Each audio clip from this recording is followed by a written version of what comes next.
I'm just going to run down our agenda for today. Thanks everybody for coming. Before I start, is there anyone from the media here that is interested in hearing from us in French?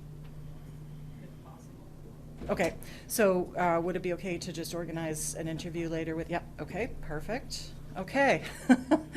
So we have a number of folks in the room, and you'll be hearing from two of our officials. So Mayor Brad West is the chair of the TransLink Mayor's Council in Metro Vancouver. He'll make remarks first. Then we're going to hear from Nate Wallace, who's the program manager for clean transportation at Environmental Defence Canada. I also want to just make sure that you're aware of all the other dignitaries in the room. Also from the Metro Vancouver Mayor's Council, we have Vice Chair Mayor Malcolm Brodie and Mayor Linda Buchanan. We have, do we have Mayor Soji? No. We have Deputy Mayor Harkirat Singh from the City of Brampton. We have Councillor Eric Caldwell, the chair of Société de Transport Montréal. We have Glenn Gower from the chair of the Ottawa Transit Commission, and Councillor Jamal Myers from the chair of the Toronto Transit Commission. So we're just going to have Mayor West and Nate. Then we'll bring everybody up for a photo op, and that's going to be our program for today. Mayor West. Well, thank you very much, and good afternoon, everyone. I just want to start by thanking my colleagues from across the country who have joined us here today at the Transit for Tomorrow Summit. This event has demonstrated how much interest there is from across the country in finding real solutions for the major crisis facing our transit systems. I want to thank the team at Environmental Defence Canada for partnering with the TransLink Mayor's Council to put together this summit and bringing so many important voices together to call for change.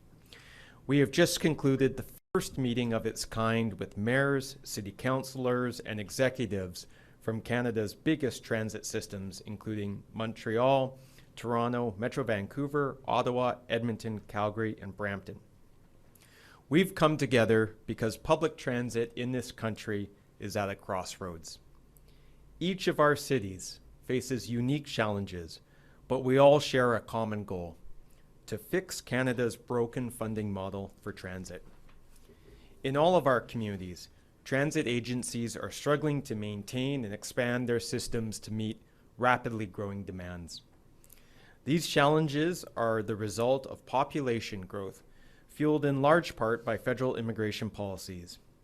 And while the government may be dialing back some of its immigration targets, they cannot walk away from the impacts of their decisions. At the same time, the traditional methods of funding public transit through property taxes, fuel levies, and the fare box are not sufficient to meet our needs today, and certainly not into the future. We need the federal government and our provincial governments to work with cities and public transit agencies to develop a new, more sustainable model for funding transit. We cannot wait.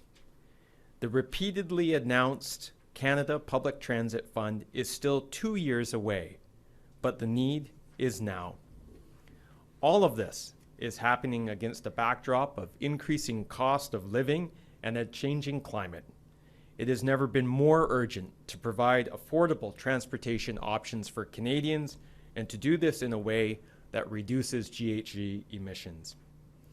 Instead, because of our outdated funding model, transit agencies face the prospect of dramatically cutting services.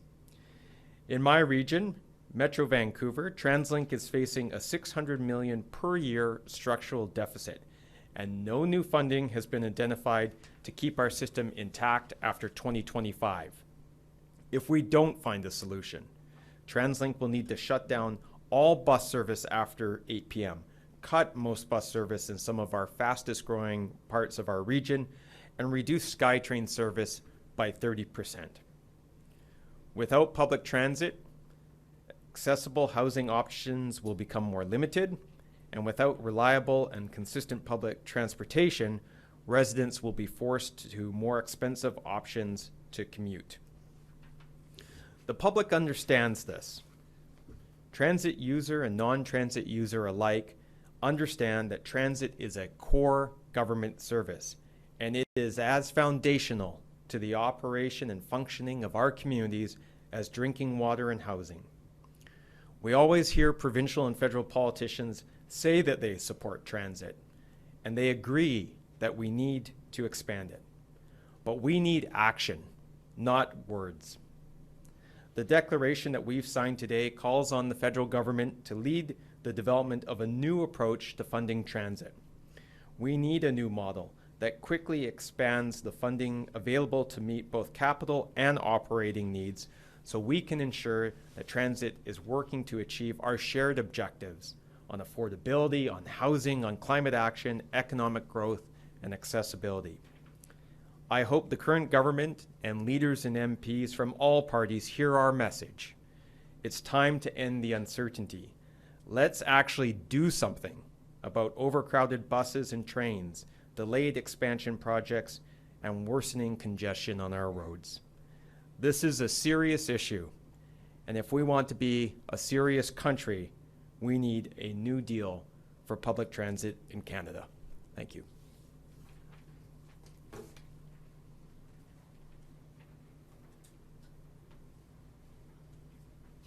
Thank you very much. Do you want to just introduce yourself again?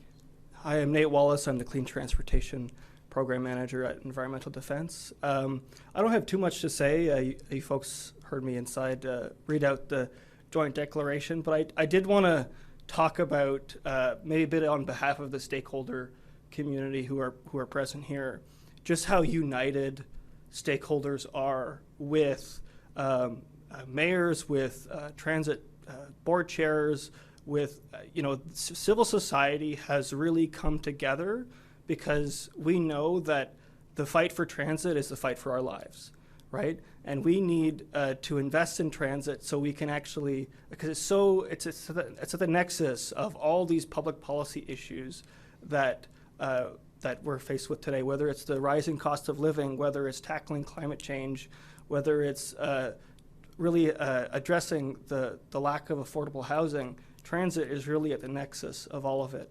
So we've had enormous support from whether you're talking about riders groups, whether you're talking about unions, whether you're talking about environmental NGOs like ourselves. We have a significant cross-stakeholder, cross-sectoral unity on this issue. And the only thing is that the government isn't aligned with us, right? And we need to make sure that they become more aligned with us so we can actually really deliver for transit, deliver for people. And that's what today is ultimately all about, is delivering for people. Thank you. Okay. If anyone has any questions, we'll do a few of those now, or you can let me know if you want to do any one-on-one interviews with any of the participants. But any questions off the bat? No? It was crystal clear, folks. I'm going to ask all of you to come forward, and I think we're going to have to be behind the podium here, just because it's pretty much secured to the floor. I'm going to get some photos. These folks can as well. If you want to just come through. If we can avoid a full single file line, it'll be just too wide. So if I can get you guys to sort of scatter, sort of front row, back row.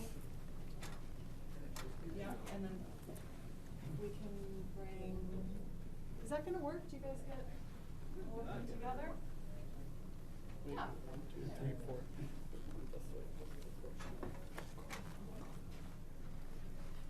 It's too many people. Oh.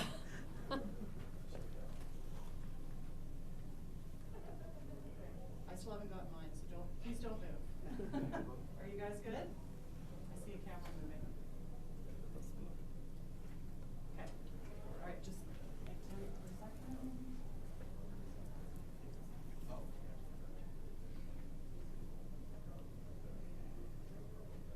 This is the photo where you all make a funny face. I'm just kidding.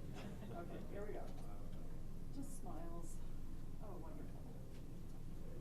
Excellent, thank you guys. Thank you. Thank you. Good job.